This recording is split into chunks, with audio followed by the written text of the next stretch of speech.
Hello everyone, I am Renowned Zero, and we're back again talking about Airrick, who decides that he's going to react to several YouTubers, such as Airrick July, Canal, and Melanie Mack. Currently, I am going to be working on a video, going through this 20-minute video that Dane and a couple people from the Fandom Initiative made.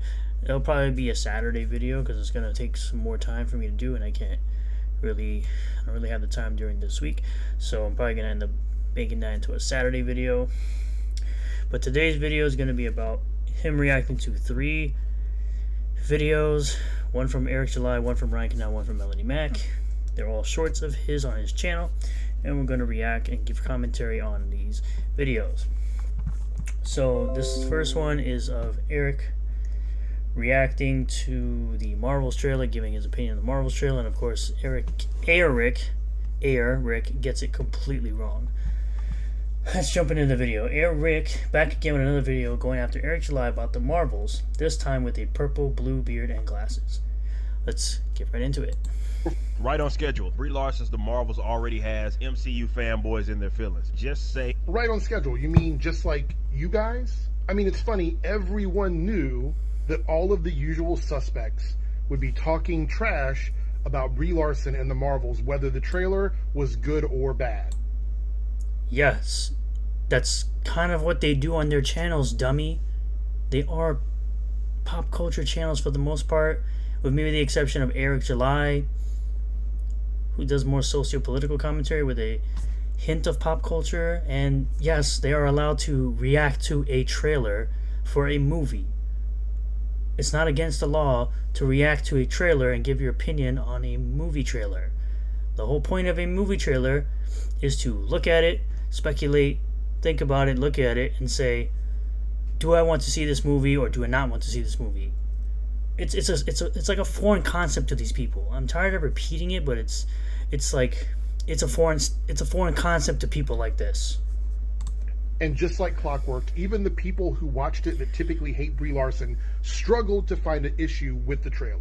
I mean, it's definitely not the case. And really, the only issue in the trailer is the VFX look unfinished, and the movie still has months before it comes out, which means... Yeah, there's been plenty of movies that the VFX looked terrible in trailers and then ended up looking terrible in the finished product. It's still possible that the VFX could be terrible in the finished product. That can be fixed. Even some people have admitted the issues they had with the first film look like they've been corrected in this trailer. And it doesn't mean people still can't have an opinion on the trailer, which is what you end up saying. Still, everyone is making tons and tons of videos attacking the movie simply because they don't like Brie Larson. And that's fine. They're allowed to do that. Again, it's not against the law to do that. You're doing exactly what you're complaining about. You're attacking other people for attacking the trailer, or Brie Larson, as you said. So you're doing the exact same thing. What's the difference? Stop gaslighting people. We already know what the deal is. Y'all don't even wait for the movies to come out. You start attacking them before they even get released. That's literally what trailers are for, dumbass. Trailers are put out so that you can make a determination whether you want to watch a movie or show or not watch a movie or show. That's literally what trailers have always been. But again, brainlets like you, again, the people and also the people you hang around with, y'all are all room temperature IQ, and you still fail to understand this basic concept. That incentivizes you to dislike the movie even if you see it and you like it. Yes, opinions can change. This is similar to Jeremy from Geeks and Gamers having concerns about the Mario Brothers movie based on a trailer, and then saying when he watched the movie that his concerns were laid to rest, and then people are still like, oh, well, he had this opinion here and then changed his mind, he's a grifter, blah blah blah. It's like these people just can't seem to have a problem rubbing 2 brain cells together about literally anything. Here we go after Ryan Canal. Let's jump right into it. News hasn't been the best surrounding the Marvel Cinematic Universe over the last few months. Y'all are just exhausting.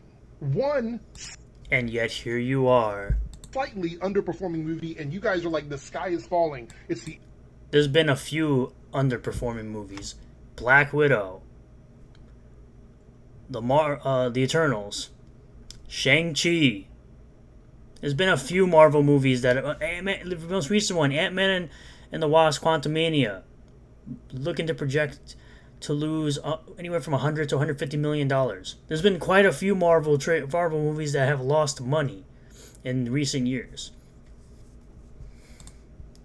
And for Marvel, Disney is shaking in their boots. Disney also lost money for Lightyear and Strange World. So there are plenty of films that Disney has put out in recent years that is losing money. Or did you just crawl out of a rock like yesterday? He doesn't really care. Again, tentpole franchise. I've gone over this so many times, but your brain dead minions continue to listen to you. So you're calling Ryan Canal's fans brain dead. That's what you're doing. You're calling people that watch a content creator brain dead.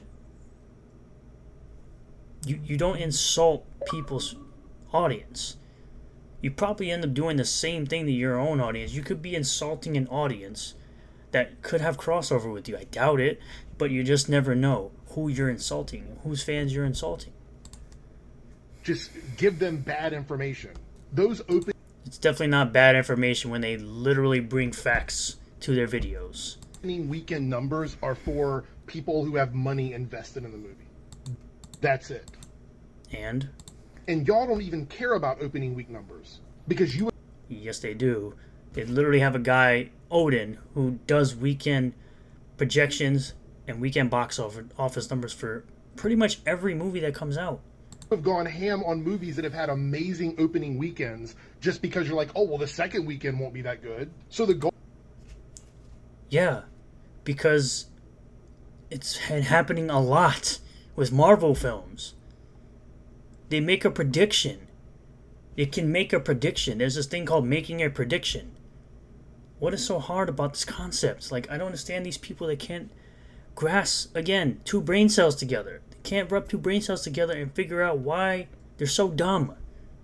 Goalpost just shifts depending on what you feel in the moment, wherever the wind blows. 130 million opening weekend is actually pretty good. 130 million opening weekend for a Marvel movie is actually terrible compared to what they used to do. That's why they talk about it like it's so bad. 130 million for an opening weekend for a Marvel film is actually really terrible. And I'm waiting to see how you're going to spin that Guardians is woke. Money does not equal... Well, they kind of already talked about how they have made Karen Gillan, I think that's how you say her last name. They made her look less feminine.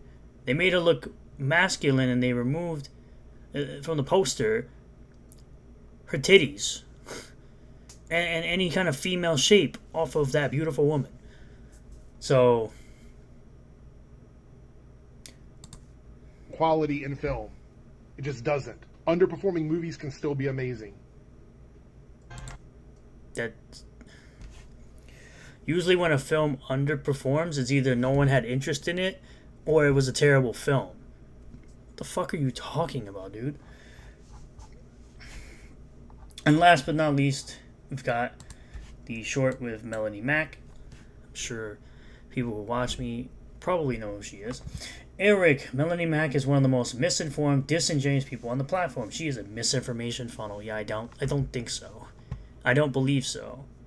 Well, let's take a listen to what you have to say. For being apolitical and a channel that is directed toward a lot of children. I've come to believe that Melanie is one of the most misinformed, disingenuous people on this platform. First of all, a trans person should have no issue being in content that anyone of any age is watching. No.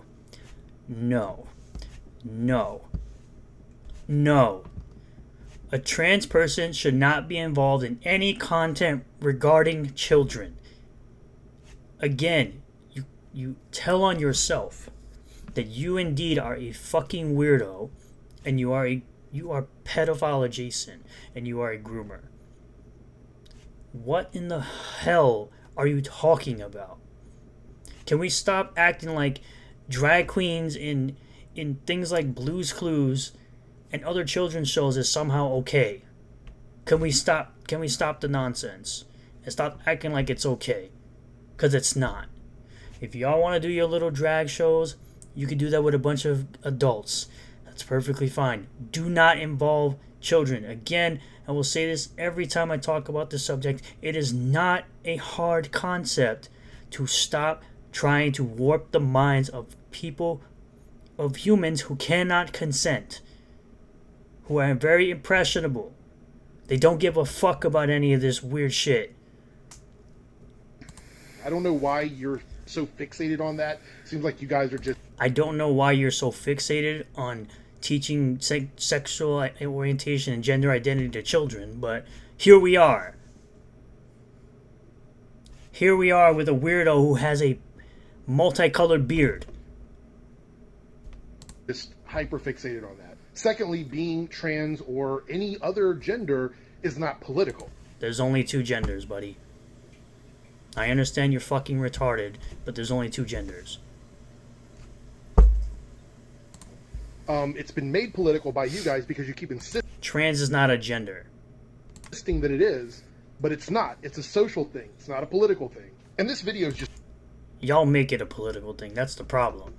awful. The title of the video, if you didn't go and watch it, is suggesting that Mr. Beast's friend Chris was paid to be trans. Just let that sink in for a second. First it was indoctrination, then it was grooming, then it's a mental illness, and now It's always been a mental illness. It's called gender dysphoria, dumbass.